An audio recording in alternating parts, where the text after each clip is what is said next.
So, this is the review for the game versus Swansea that ended 0-0. It's a very late review. It's on the Wednesday from the Saturday game. And basically, because I've been very busy over the last couple of days planning and preparing university stuff and getting everything ready, and also played matches for the Blues disabled team on Sunday. So, yeah, that's why there hasn't been an upload.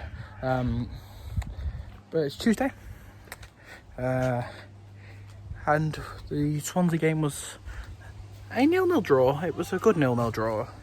We looked quite solid defensively. It was a game that we went into it. If you would have told me pre-match, it's a 0-0 draw, you get a point, you go away with another clean sheet, 2 clean sheets from 2 games, first time since I think it was December 2018, then I would have 1000% taken it. We're unbeaten after 2 games. We're currently sat in the top 6. We're looking at a team that last season was struggling at home, getting beat 3-0 all the time, conceding 3 or more goals. A team that was dreary away, couldn't keep a clean sheet, and just couldn't get a point. So, if you would have offered me a 0-0 any day of the week, I'd have taken it, especially considering you've played arguably 2 of the best teams in this league, and in my eyes, you've probably got Norwich and Watford maybe better than them. That's about it. They should be 2 of the teams that are 2nd, 3rd, 4th or 5th, possibly 6th, but I would certainly have took 4 points from my first 2. Also, you're going into the next game against Rotherham, and I know I'm going to eat my words here. You have an easier game against a team like Rotherham. A team who are certainly not looking for the playoffs and promotion. You're looking at a team that are looking to do what we did last season and just avoiding relegation. So you're looking at a game where 3 points is what you should be aiming for. A point wouldn't be the worst, but would be not as good as a win at all, as it's a game that we should be looking at 3 points.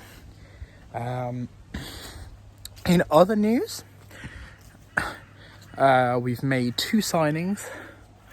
One, I can't pronounce his name. I think it's Orel something.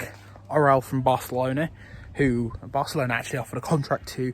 We had him on trial.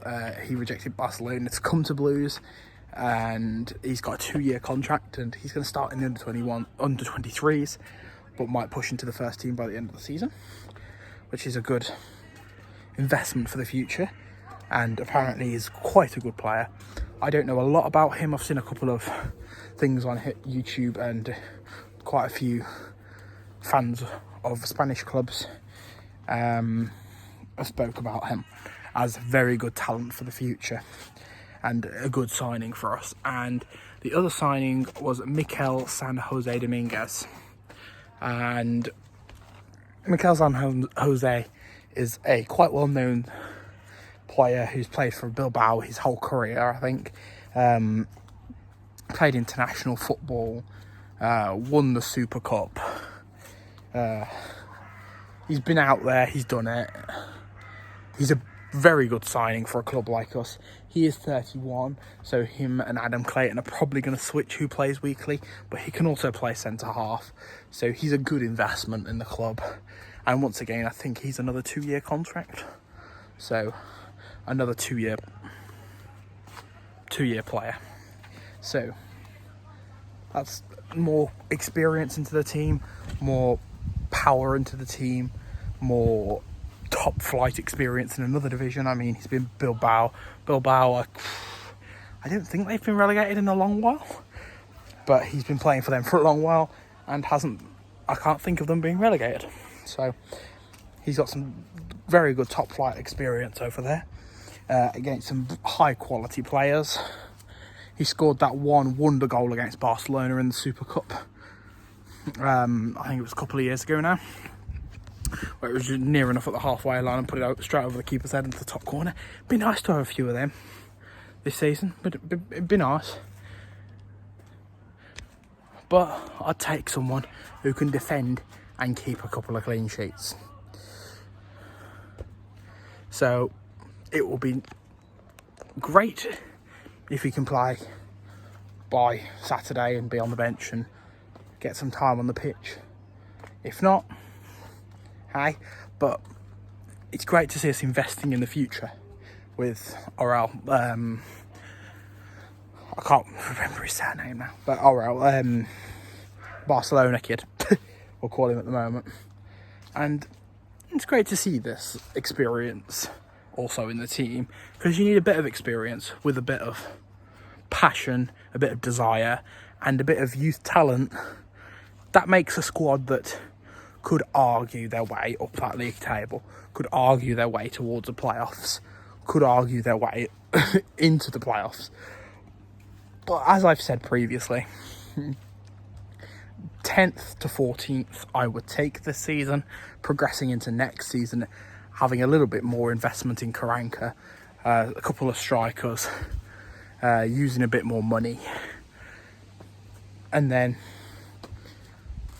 trying to push for the playoffs or even autos this next season would be quite nice.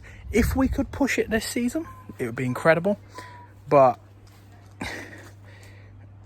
if not, it's not the end of the world. As long as we can do that mid-table finish, we can do some better defending this season, get a lot more clean sheets, and just have more passion in the team and care about the team. Also, the announcement video for MSJ was it was amusing and was a very good announcement video by Blues again. The announcement team at Blues are on fire this year. Also, one that I will end this video on is Ryan Burke. Now, he's a player who's been there in the under-23s. He's had some experience there. He was getting very close to the first team squad when a lot of players had left, and was one that was probably on the edge of being third or fourth choice. In a couple of positions, actually. I think he's left back, and he can play centre back and left wing back kind of roles. I might be wrong with that, but he's got a little bit of experience there. But today it was announced that he was loaned out to Yeovil Town for this season, and he was the first outgoing in a while. I think he'll be the first of a few. I think you'll see your possibly Charlie Lake and then Odin Bailey's going out on loan, and possibly a few others as well. Might see Jaycock go out on loan, but at the moment he's our second choice because of Prieto's injury, so who knows. But hey, great result. Moving on forward. Also, for you guys, for the disabled team, we played 5 games. We did lose 2. We won 3. 2 of those games were against the Villa teams, and we beat them. And in the 3 games we won. So keep right on. Let's keep that going. Momentum, passion. Keep right on. Also, man of the match. I was nearly forgot. Man of the match goes to Etheridge, who also had his debut, and I thought he played very well. Anyway, keep right on to the next game versus Rotherham.